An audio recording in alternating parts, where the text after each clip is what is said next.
പിതാവിൻ്റെയും പുത്രൻ്റെയും പരിശുദ്ധാത്മാവിൻ്റെയും നാമത്തിൽ ആമേൻ. എൻ്റെ പ്രിയപ്പെട്ടവർ, ഇന്ന് ഓഗസ്റ്റ് 12 ചൊവ്വാഴ്ച.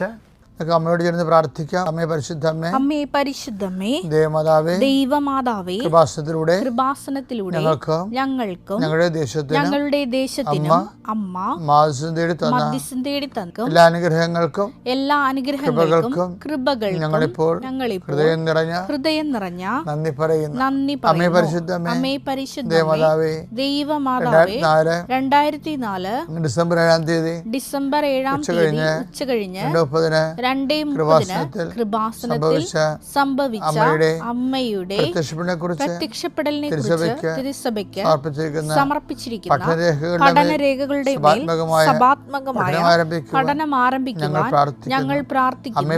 അമ്മേ പരിശുദ്ധമ്മേ, ഭൂസ്വർലോകങ്ങളുടെ രാജ്ഞിയായ അങ്ങേയ്ക്ക് ഭൗമസംരക്ഷണത്തിനായി പ്രപഞ്ചപ്രകൃതിയെ തന്നെ തിരുസഭ പ്രതിഷ്ഠിക്കുവാൻ ഈ പ്രത്യക്ഷീകരണം വഴി ഇടയാക്കണമേ. പരിശുദ്ധമ്മേ, ജപമാല മാതാവേ, സകല കൃപാസനം പ്രാർത്ഥനകളോടും ചേർത്ത് ഞങ്ങളിപ്പോൾ പ്രാർത്ഥിക്കുന്ന ഈ കുടുംബത്തിന്റെ പ്രത്യേക നിയോഗം. മക്കളെ,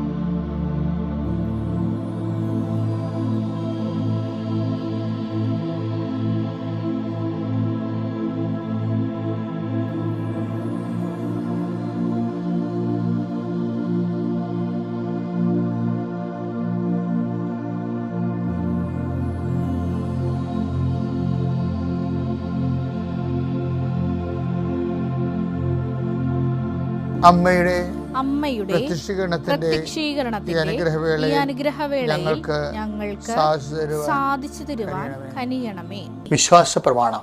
സർവശക്തനായ പിതാവും ആകാശത്തിന്റെയും ഭൂമിയുടെയും സൃഷ്ടാവുമായ ദൈവത്തിൽ ഞാൻ വിശ്വസിക്കുന്നു. അവിടുത്തെ ഏകപുത്രനും ഞങ്ങളുടെ കർത്താവുമായ ഈശോമിശിഹായിലും ഞാൻ വിശ്വസിക്കുന്നു. ഈ പുത്രൻ പരിശുദ്ധാത്മാവിനാൽ ഗർഭസ്ഥനായി കന്യകാമറിയത്തിൽ നിന്ന് പിറന്ന് പൊന്തിയോസ് പീലാത്തോസിന്റെ കാലത്ത് പീഡകൾ സഹിച്ച് കുരിശിൽ തറയ്ക്കപ്പെട്ട് മരിച്ച് അടക്കപ്പെട്ട് പാതാളങ്ങളിൽ ഇറങ്ങി മരിച്ചവരുടെ ഇടയിൽ നിന്ന് 3-ാം നാൾ ഉയർത്ത് സ്വർഗത്തിലേക്ക് എഴുന്നള്ളി സർവശക്തിയുള്ള പിതാവായ ദൈവത്തിന്റെ വലതുഭാഗത്തിരിക്കുന്നു. അവിടെ നിന്ന് ജീവിക്കുന്നവരെയും മരിച്ചവരെയും വിധിക്കുവാൻ വരുമെന്നും ഞാൻ വിശ്വസിക്കുന്നു.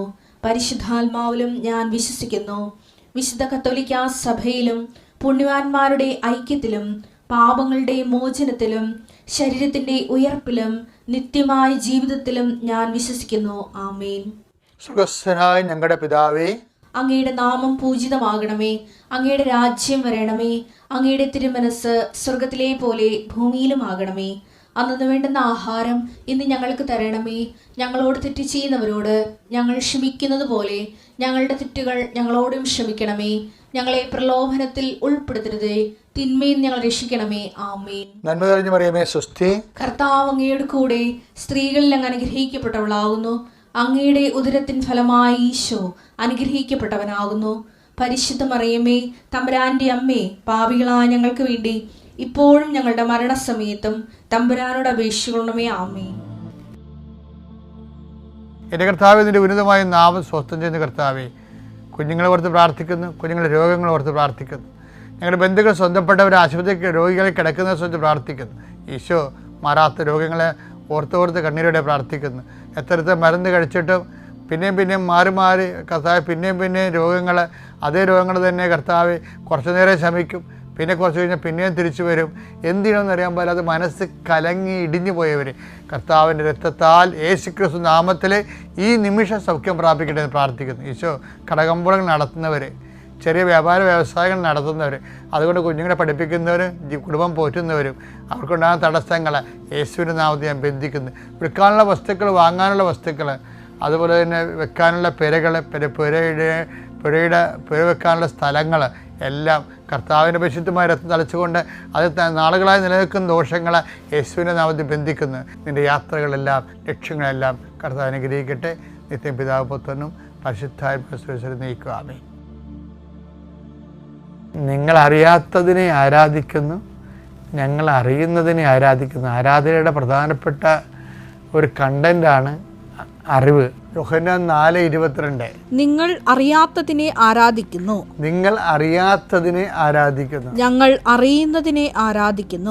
അറിയുന്നതിനെ ആരാധിക്കും. പക്ഷെ അറിയുന്നതിനെ ആരാധിക്കുമ്പോൾ എന്താണ് റിസൾട്ട്? എന്താണ്?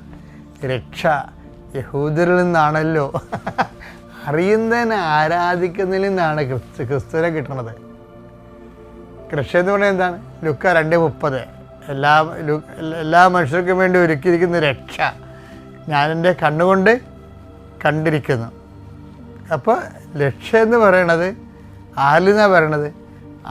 ക്രിസ്തു ആരിൽ നിന്നാണ് വരണത്? ആർക്കാണ് ക്രിസ്തുവിന് അനുഭവവേദ്യമാകണത്?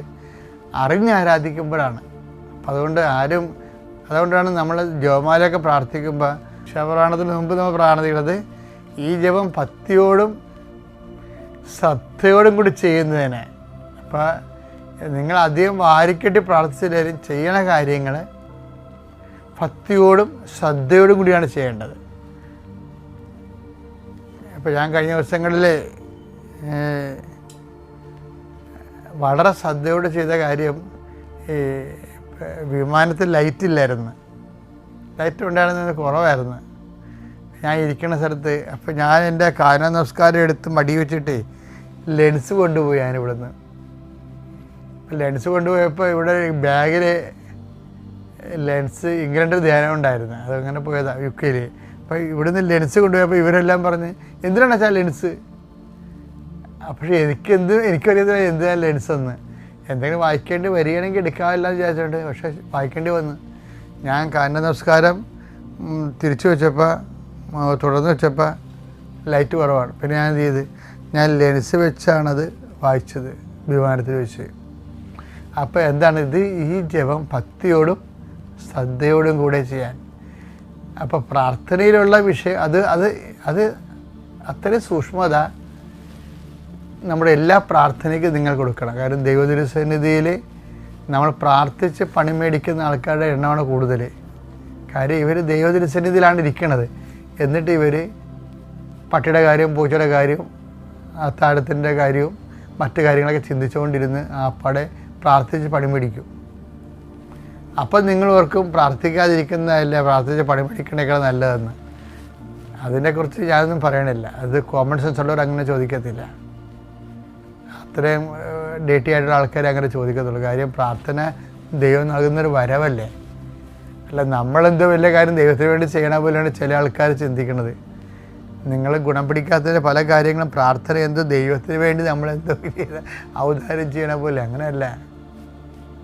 എൻ്റെ കർത്താവിൻ്റെ ആത്മാവില്ലാതെ ആബാ പിതാവേ എന്ന് വിളിക്കാൻ പറ്റത്തില്ല. ആത്മാവ് മൂലമാണ് നമ്മളത് വിളിക്കണത്. റോമ 8:15 നിങ്ങളെ വീണ്ടും ഭയത്തിലേക്ക് നയിക്കുന്ന അടിമത്തത്തിന്റെ ആത്മാവിനെയല്ല മറിച്ച് പുത്രസ്വീകാരത്തിന്റെ ആത്മാവിനെയാണ് നിങ്ങൾ കൈക്കൊണ്ടിരിക്കുന്നത്. ഈ ആത്മാവ് മൂലമാണ് നാം ആബാ പിതാവേ എന്ന് വിളിക്കുന്നത്. അപ്പം ദൈവത്തെ പിതാവെന്ന് വിളിക്കുന്നതിനെ അത് ഒരു ദൈവസ്നേഹമുണ്ട്. വിളിക്കുന്നതിന് ആവശ്യമായൊരു ദൈവസ്നേഹമുണ്ട്, ഒരു പ്രത്യാശയുണ്ട്, ഒരു സമർപ്പണമുണ്ട്, ഒരു വിശ്വാസമുണ്ട്. ഇതെല്ലാം കൂടി കൂടുമ്പോൾ ദൈവത്തെ വിളിക്കാൻ പറ്റിയ പേരാണ് പിതാവ്. മനസ്സിലായ? ഒരു ദൈവ പൈതലിന് വിശ്വാസം കൂടുമ്പോൾ, പ്രത്യാശ കൂടുമ്പോൾ, സ്നേഹം കൂടുമ്പോൾ, ഇനി സമർപ്പണം കൂടുമ്പോൾ. കാര്യം വിശ്വാസം കൂടുമ്പോഴും ആൾക്കാർ ദൈവത്തിൽ നിന്ന് എന്തെങ്കിലും പ്രതീക്ഷിക്കും. പ്രത്യാശ കൂടുമ്പോഴും ഇന്നലെ നാളെ കിട്ടുമെന്നുള്ള പ്രതീക്ഷിക്കും. സ്നേഹം കൂടുമ്പോൾ നമ്മുടെ മെരിറ്റിൻ്റെ അപ്പുറത്തുള്ള കാര്യം ദൈവം തരുമെന്ന് പ്രതീക്ഷിക്കും. പക്ഷേ അതെല്ലാം വെള്ളിയാണെങ്കിൽ തനി തങ്കമെന്ന് വിളിക്കുന്നത് എന്താണെന്നറിയാമോ? സമർപ്പണമാണ്. കർത്താവിൻ്റെ അവസാന പ്രാർത്ഥന എന്താണ്? സമർപ്പണം. അതിനാണ് ഞാൻ ആദ്യം കഴിഞ്ഞ ദിവസം പറഞ്ഞില്ലേ ഞാൻ ആമേൻ എന്ന് വെച്ചാൽ എൻ്റെ മനസ്സിനെതിരായിട്ടുള്ള കാര്യങ്ങളാണ് സംഭവിക്കുന്നത്. പക്ഷേ എൻ്റെ ദൈവത്തെ ഞാൻ അത്രയും കൊതിക്കുന്നു, സ്നേഹിക്കുന്നു. അതുകൊണ്ട് ഞാൻ ദൈവത്തിൻ്റെ മനസ്സിനെ സ്വയമായിട്ട് കീഴടങ്ങുന്നു. ആമേൻ. 2 കൊരിന്ത്യർ 1:20 വായിച്ച്. ദൈവത്തിൻ്റെ സകല വാഗ്ദാനങ്ങളും ദൈവത്തിൻ്റെ 8855 വാഗ്ദാനങ്ങൾ ക്രിസ്തുവിൽ അതേ എന്ന് തന്നെ. ക്രിസ്തു, അതായത് പ്രശ്നത്തെ ക്രിസ്തുവാണ് ആമേൻ പറയുന്നത്. ക്രിസ്തുവിൻ്റെ രാജ്യം ഈ മേഖലയിൽ ദൈവഹിതം നിറവേറട്ടെ, ദൈവരാജ്യം പുലരട്ടെ, ക്രിസ്തു എന്ത് മനസ്സ് വിചാരിക്കുന്നുവോ അതിവിടെ നിറവേറട്ടെ എന്ന് പറയുന്നതിനാണ് ആമേൻ പറയുന്നത്. ബൈബിൾ അവസാനിക്കണമെങ്കിൽ അറിയാമല്ല, മാറാനാഥ ആമേൻ. ഇത് സാക്ഷ്യപ്പെടുത്തുന്നവൻ പറയുന്നു, അതെ ഞാൻ വേഗം വരുന്നു, ആമേൻ, കർത്താവേ യേശുവേ വരണമേ. ഇത് എഴുതിക്കൊണ്ടിരിക്കുന്നവൻ്റെ ഒരു ഫീലിംഗ് ലെവലുണ്ട്. അവൻ കർത്താവിനെ പ്രസൻ്റായിട്ട് അനുഭവിച്ചുകൊണ്ടാണ് അവൻ പറയുന്നത് ആമേൻ പറയണത്. ബൈബിൾ എപ്പോഴും വായിക്കുമ്പോൾ അതിൻ്റെ ഫീലിംഗ് ലെവലൊന്ന് ടച്ച് ചെയ്യാൻ വേണ്ടി നോക്കണം. അതിനാണ് ഈ ബൈബിൾ പഠിക്കണത്. ചില ബൈബിൾ മലയാളത്തിൽ എഴുതിയ വായിച്ചാൽ മനസ്സിലാവില്ല, അങ്ങനെ വായിച്ചാലല്ല, അതിൻ്റെ ഫീലിംഗ് ലെവലാണ് പ്രധാനപ്പെട്ടത്. ഇപ്പോൾ പറഞ്ഞില്ലേ കർത്താവേ വരണമേ എന്ന് പറയുമ്പോൾ അയാളിത് അവസാനിപ്പിക്കുകയും വെളിപ്പാട് യോഹന്നാനിലൂടെ ഒഫീഷ്യലായിട്ട് അവസാനിക്കുകയും ഇപ്പം എല്ലാവർക്കും വേണ്ടി, രക്ഷിക്കപ്പെട്ട എല്ലാ ജനങ്ങൾക്കും വേണ്ടി ഈ അപ്പോസ്തലൻ പ്രാർത്ഥിക്കലാണ്, മാറാനാഥ, ഞങ്ങൾ കൊതിയോടെ കാത്തിരിക്കുന്ന കർത്താവേ വരണമേ. ആമേൻ.